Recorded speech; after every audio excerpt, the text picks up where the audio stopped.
Shalom, salam sejahtera dalam kasih Tuhan kita Yesus Kristus yang selalu menyertai kita, yang selalu memberkati kita, yang selalu menjaga kita, bahkan senantiasa menjawab doa-doa kita sebagai orang percaya. Bapak Ibu yang diberkati Tuhan, saudara-saudariku yang diberkati Tuhan, salam sejahtera. Kita berjumpa lagi dalam sharing firman-Mu, pelita bagi kakiku. Mari kita buka firman Tuhan segera bersama. Kali ini dalam Matius pasal yang ke-28, Matius pasal ke-28, ayat yang ke-19 sampai yang ke-20. Matius pasal 28, ayat 19 sampai 20, firman Tuhan mengatakan, "Karena itu, pergilah, jadikanlah semua bangsa muridku, dan baptislah mereka dalam nama Bapa dan Anak dan Roh Kudus. Dan ajarlah mereka melakukan segala sesuatu yang telah kuperintahkan kepadamu, dan ketahuilah, Aku menyertai kamu senantiasa sampai kepada akhir zaman." Saudara, apa yang kita baca tadi, itu sering dikatakan sebagai amanat agung. Perintah Tuhan Yesus terakhir sebelum Yesus naik ke surga. Untuk kita bisa menjadikan semua bangsa sebagai murid. Jadi bukan sekedar menjadikan orang sebagai orang Kristen, datang ke gereja, tapi menjadi murid. Murid itu berarti mau belajar. Murid itu mau dibentuk. Murid itu berarti mau naik kelas. Jadilah orang-orang Kristen yang mau belajar, itu termasuk murid. Jadilah orang Kristen yang mau dibentuk. Jadilah orang Kristen yang mau naik kelas. Oke, amin. Iman kita naik dan lain sebagainya. Nah, saudara yang berkati Tuhan, dan Yesus mengatakan begini, saudara, "Dan aku akan menyertai engkau sampai kesudahan zaman." Saudara, ada banyak bentuk penginjilan. Bikin KKR di lapangan, bikin ibadah-ibadah, itu bentuk penginjilan. Tapi sesuatu yang mungkin kadang-kadang saudara pikir, "Wih, kok saya nggak bisa ya?" Mungkin saudara sebagai jemaat di gereja, saudara pikir saya nggak bisa. Bisa, saudara. Saudara lihat di ayat yang ke-20, firman Tuhan katakan, "Dan ajarlah mereka melakukan segala sesuatu yang telah kuperintahkan kepadamu." Jadi begini, saudara, kalau saudara misalnya bertemu dengan teman, sahabat, keluarga, orang-orang di sekitar saudara, mereka punya masalah, kemudian mereka ceritakan kepada saudara, kemudian saudara memberikan nasihat firman Tuhan. Ya, sekali lagi, saudara memberikan nasihat firman Tuhan, itu sudah bentuk penginjilan. Karena saudara sedang mengajarkan mereka apa yang diajarkan Tuhan Yesus. Ketika orang lagi takut, saudara bilang, jangan takut, firman Tuhan berkata demikian. Saudara, itu sudah bentuk penginjilan. Saudara sudah menjadi salah seorang yang memenuhi apa yang disebut dengan amanat agung. Mengajarkan orang lain kebenaran. Amen. Jadi saudara bisa menjadi penginjil di kehidupan sehari-hari, di pekerjaan dan lain sebagainya. Dan firman Tuhan mengatakan begini kepada saya dan saudara, "Dan ketahuilah, aku menyertai kamu sampai kesudahan zaman." Saudara, jadi di zaman apa saja, di zaman yang baik, di zaman yang tidak baik, di zaman resesi, di zaman corona, apapun, Tuhan Yesus bilang begini, "Aku akan menyertai engkau sampai kesudahan zaman." Jadi kalau saudara disertai oleh Tuhan, bukan cuma hari Minggu, tapi seluruh hari, seluruh bulan, seluruh tahun, saudara dan saya disertai oleh Tuhan. Saudara, saya bertahun-tahun menjadi seorang hamba Tuhan. Saya mau memberikan kesaksian kepada saudara. Saudara, satu kali saya khotbah di sebuah gereja, di sebuah gereja di luar pulau. Selesai saya khotbah malam harinya, saudara, telepon saya itu berbunyi. Saya juga kaget, saya pikir istri saya yang telepon, jadi saya angkat akhirnya telepon itu, saya bilang, "Ya, ternyata bukan istri saya." Orang itu bilang begini, "Pak Pendeta Nixon?" Saya bilang, "Iya, kenapa?" "Saya sudah di lobi hotel." "Hah?" Saya kaget juga, saudara. Saya bilang, "Kenapa, Pak?" Dia bilang begini, "Pak Pendeta Nixon, saya mau minta tolong sama Pak Pendeta Nixon." "Kenapa?" "Untuk mendoakan saudara saya." Aduh, saya pikir, ini kok tengah malam ya. Saya bilang, "Pak, bagaimana kalau besok aja sebelum saya kembali ke Surabaya?" Dia bilang, "Nggak bisa, Pak Pendeta Nixon. Bisa-bisa saudara saya mati, Pak." Akhirnya saya pikir, "Oke, Pak, tunggu saya beberapa menit." Singkat cerita, saya turun, akhirnya saya ketemu dengan Bapak ini. Saya lupa memang tanya apa yang dialami saudaranya. Ketika saya, saudara, dibawa oleh Bapak ini, naik mobil, dia bilang begini, "Pak Nixon, saya suka Pak Nixon tadi khotbah tentang kuasa Tuhan. Jadi ketika ini terjadi kepada saudara saya memutuskan untuk panggil Pak Nixon untuk mendoakan saudara saya." Saya bilang, "Ada apa dengan saudaranya, Pak?" Bapak itu bilang begini, "Pak Pendeta Nixon, saudara saya kerasukan setan." Hah? Haleluya. Saudara, saya jujur sama saudara. Saudara, saya selalu menghindari. Bagi saya ada orang yang punya urapan khusus untuk mengusir setan, saudara. Orang yang kerasukan setan dan lain sebagainya. Selalu saya hindari, saudara. Dalam pelayanan saya selalu saya hindari. Kalau konseling khotbah bagi saya selalu bilang itu panggilan. Tapi untuk mengusir setan itu bukan panggilan saya. Jujur saya takut, saudara. Jujur aja. Tapi mau apa lagi, saudara? Waduh. Saya lupa tanya, singkat cerita kami sampai di rumah itu. Di rumah itu di sebuah kompleks. Ketika saya lihat ada beberapa orang berkumpul depan rumah, saudara. Karena memang ternyata dari sore, saudara, dari siang cewek itu udah kerasukan dan buat kehebohan di lingkungan itu. Katanya mereka udah panggil berbagai macam orang untuk lihat asli, tapi nggak bisa. Akhirnya, saudara, ketika saya masuk, waduh, saya rada takut-takut. Saya masuk akhirnya di rumah itu.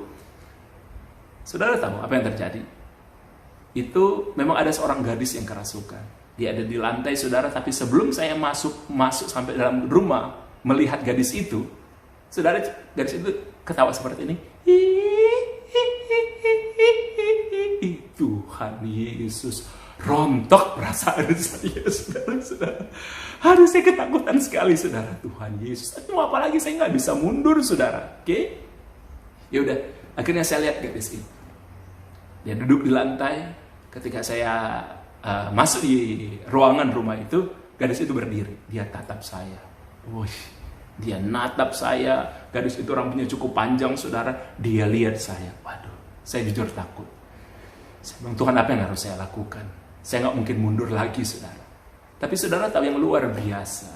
Kalau kita disertai Tuhan, Tuhan janji, saudara, di keadaan yang paling kita takuti, di keadaan yang paling kita tidak mampu. Iya, saya nggak punya pengalaman mengusir setan, saudara. Nggak punya pengalaman, tapi saya udah terjebak. Jadi apa yang saya lakukan, saudara? Akhirnya saya harus mendoakan gadis ini.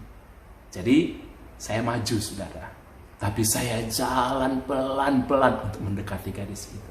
Tapi yang luar biasa, setiap saya maju satu langkah, walaupun sangat pelan, gadis ini mundur satu langkah.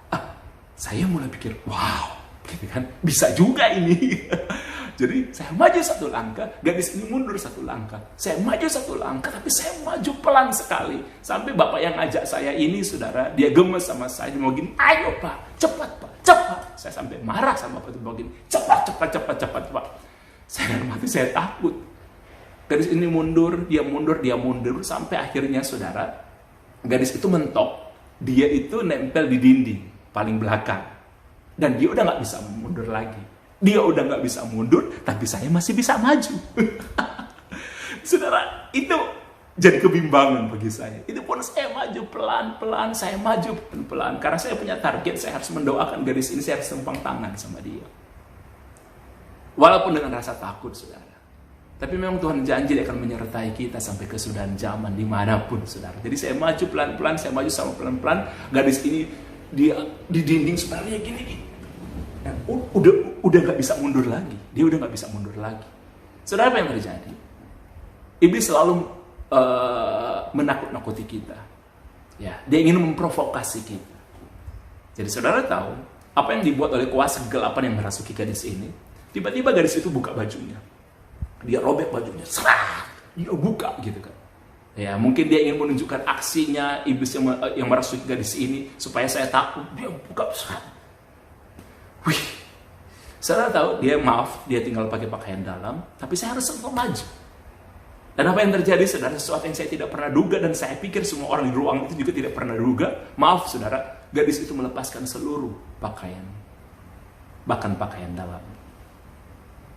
Wih, saudara yang diberkati Tuhan, papanya, saya akhirnya tahu itu papanya langsung begini, semua yang ada di ruangan ini yang laki-laki keluar, disuruh keluar, saudara. Saya kan pikir begini, saya kan masih laki-laki, jadi saya juga akan diusir keluar. Jadi saya lihat kepada bapak itu, bapak bilang begini, kecuali bapak pendeta tetap di sini.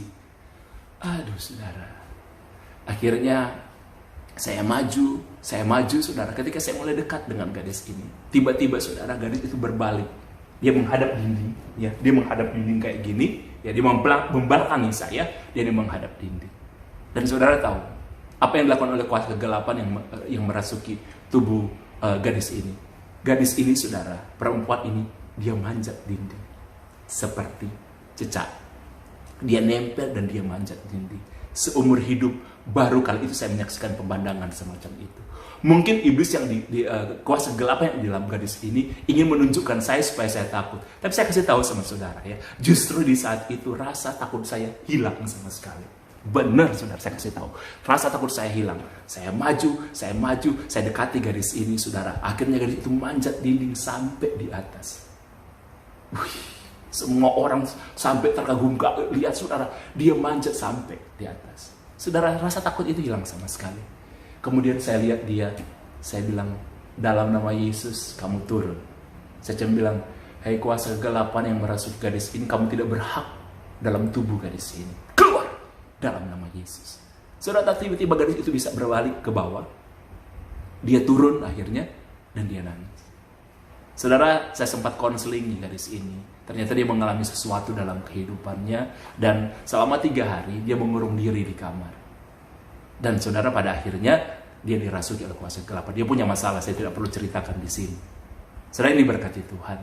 Dari situ saya cuma ingin mengatakan kepada saudara, saya waktu itu tidak punya pengalaman untuk mendoakan orang yang kerasukan setan dan sebuah pelayanan yang selalu saya hindari. Tapi benar kata Tuhan, dan ketika iblis setan yang merasuki tubuh gadis ini, dia menunjukkan kepada saya kemampuannya dia. Ya, yang saya penggemar Spider-Man, tapi saya pikir Spider-Man itu hanya fiksi semata. Tidak ada orang yang bisa merayap dinding. Ternyata ada. Oke, ternyata ada, saudara. Saya mengatakan ini apa adanya, saudara, yang saya saksikan sendiri. Oke, dalam pelayanan saya tidak pernah mengalami itu, dan pelayanan yang saya selalu hindari. Bahkan ketika kuasa kegelapan yang merasuki gadis menunjukkan kuasanya, dia bisa merayap di dinding, saudara. Saudara tahu, tiba-tiba ketakutan saya itu hilang. Bukan karena saya, tapi karena saya disertai oleh Tuhan.